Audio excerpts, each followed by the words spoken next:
بسم اللہ الرحمن الرحیم۔ بلال وائس میں ایک مرتبہ پھر آپ سب کا خیر مقدم ہے۔ ناظرین، امام حسین رضی اللہ تعالیٰ عنہ کی پیدائش سے قبل اللہ کے نبی صلی اللہ علیہ وسلم کی چچی جان ام فضل نے ایک خواب دیکھا کہ حضور اکرم صلی اللہ علیہ وسلم کے جسم مبارک سے گوشت کا ایک ٹکڑا جدا ہو کر ان کی جھولی میں گرا ہے۔ اللہ کے نبی صلی اللہ علیہ وسلم کے سامنے جب یہ خواب بیان ہوا تو آپ نے اس کی تعبیر کچھ یوں فرمائی: غم نہ کرے، خواب مبارک ہے، عنقریب میری بیٹی سیدہ فاطمہ کے ہاں بیٹے کی پیدائش ہوگی جس کی پرورش آپ کے ذمے ہوگی۔ چنانچہ اس خواب کے کچھ عرصہ بعد حضرت حسین رضی اللہ تعالیٰ عنہ پیدا ہوئے اور یوں جنت کے شہزادوں حسن حسین کی خوبصورت جوڑی مکمل ہو گئی۔ خبر ملتے ہی نبی کریم صلی اللہ علیہ وسلم تشریف لائے اور برکت کے لیے اپنی زبان مبارک نومولود کے منہ میں ڈالی، دائیں کان میں اذان دی اور بائیں کان میں اقامت کہی۔ یہ خوش قسمت شہزادہ جس کے وجود میں سب سے پہلے مبارک لعاب پہنچی اور کانوں میں اعلیٰ اور رفع آواز گونجی، اس کا نام نبی کریم صلی اللہ علیہ وسلم نے حسین رکھا۔ آپ کی پیدائش 5 ہجری کو مدینہ منورہ میں ہوئی ہے۔ آپ کا سب سے بڑا اعزاز یہ ہے کہ اللہ کے نبی صلی اللہ علیہ وسلم کی سب سے لاڈلی صاحبزادی حضرت فاطمہ اور آپ کے سب سے محبوب صحابی سیدنا علی المرتضیٰ رضی اللہ تعالیٰ عنہ کے صاحبزادے ہیں۔ حضرت علی رضی اللہ تعالیٰ عنہ وہ ہستی ہے جنہوں نے بچپن سے لے کر جوانی تک اپنی پوری زندگی رسالت مآب صلی اللہ علیہ وسلم کے نام کر دی تھی۔ اللہ کے نبی صلی اللہ علیہ وسلم کا اپنی سب سے لاڈلی صاحبزادی کو آپ کے عقد میں دینا ہی آپ کی فضیلت اور اہمیت کے لیے کافی ہے۔ امام حسین رضی اللہ تعالیٰ عنہ کا یہ فضیلت بھی ہے کہ آپ دنیا کی سب سے عظیم ہستی رسول خدا صلی اللہ علیہ وسلم کے گود مبارک میں پلے بڑھے ہیں۔ نبی کریم صلی اللہ علیہ وسلم کی محبت و تربیت نے آپ کو کمالات کے انتہا پر پہنچا دیا۔ حضرت حسین رضی اللہ تعالیٰ عنہ اپنے نام کی مانند حسین و جمیل، شکل و صورت میں کائنات کے سب سے خوبصورت انسان محمد عربی صلی اللہ علیہ وسلم کے مشابہ تھے۔ نبی کریم صلی اللہ علیہ وسلم اور حضرات صحابہ کرام رضوان اللہ تعالیٰ علیہم اجمعین کی آنکھ کا تارا تھے۔ حسنین کریمین رضی اللہ تعالیٰ عنہما کے متعلق زبانی نبوت سے کیا ہی خوبصورت الفاظ ادا ہوئے: الہ العالمین، جس طرح میں ان دونوں سے محبت رکھتا ہوں تو بھی ان سے محبت رکھ، اور جو ان دونوں کو محبوب رکھے تو بھی اسے محبوب بنا لے۔ ایک فقیر مدینہ منورہ کی گلیوں میں گھومتے ہوئے امام حسین رضی اللہ تعالیٰ عنہ کے دروازے پر پہنچا، دستک دی اور اپنی حاجت کا درج الاشعار کی صورت میں اظہار کیا: آج آدمی نامراد واپس نہیں جائے گا جو آپ کے پاس امید لے کر آیا ہے اور جس نے آپ کے دروازے کا حلقہ کٹکھٹایا ہے۔ آپ سراپا بخشش و جود و کرم کی کان ہے۔ امام حسین رضی اللہ تعالیٰ عنہ اس وقت نماز میں مصروف تھے۔ دروازے کی دستک اور سائل کی حاجت انہوں نے نماز میں سن لی، نماز ہلکی کی اور باہر تشریف لائے۔ دیکھا کہ سائل کے چہرے پر واقعی فقر و فاقہ کے آثار ہے۔ آپ نے واپس آ کر اپنے غلام کو بلایا اور فرمایا کہ ہمارے نفقے میں سے تمہارے پاس کچھ ہے؟ اس نے کہا 200 درہم ہے، جن کے متعلق آپ کی ہدایت ہے کہ انہیں آپ کے اہل خانہ پر خرچ کر دوں۔ آپ نے فرمایا وہ سب درہم لاؤ کیونکہ ان سے زیادہ حقدار آدمی آ گیا ہے۔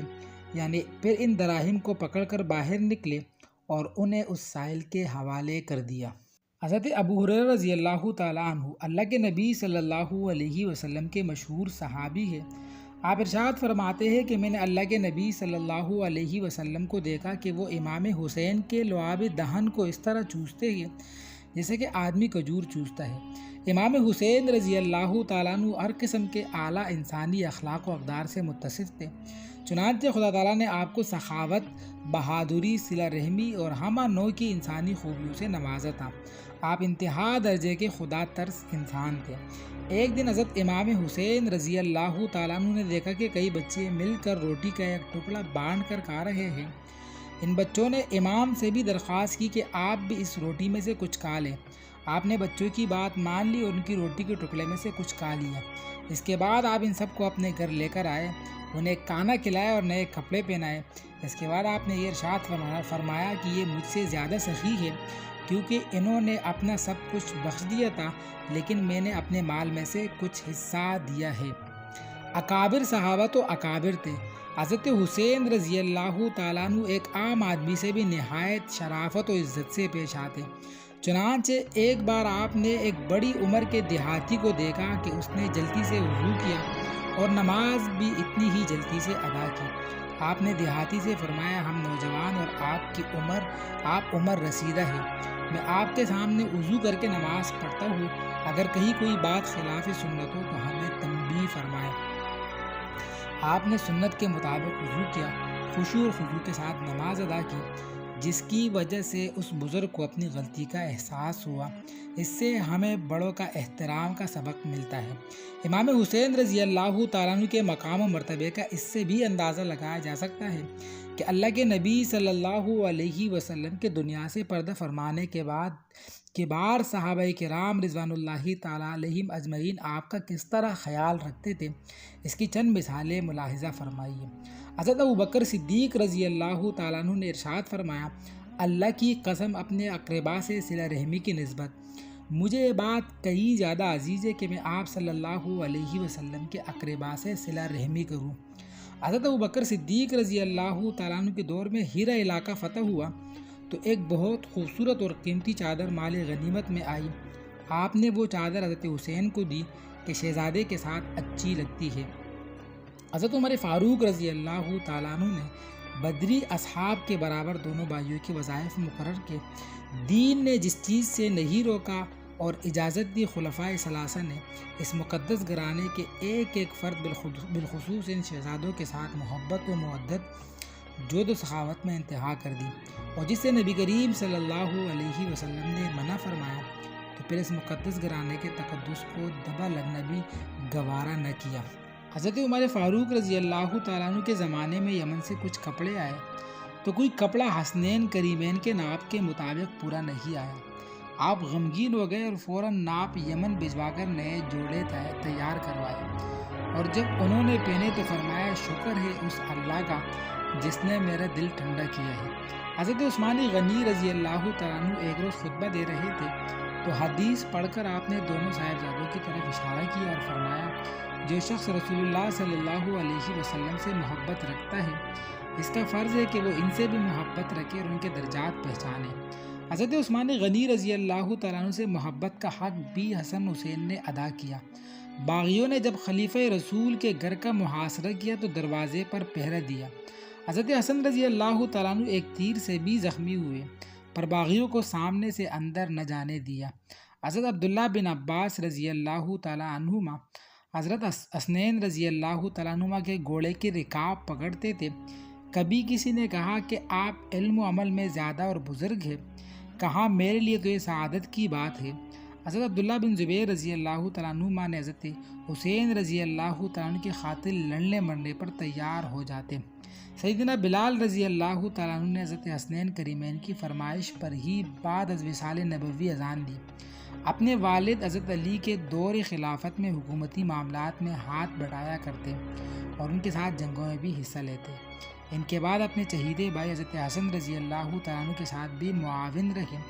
حضرت امیر معاویہ رضی اللہ تعالیٰ عنہ کے دور میں بھی عنایات سے نوازے جاتے رہے۔ الغرض ہمیشہ سب کے منظور نظر رہے اور اپنے اختیارات کو استعمال کرتے رہے۔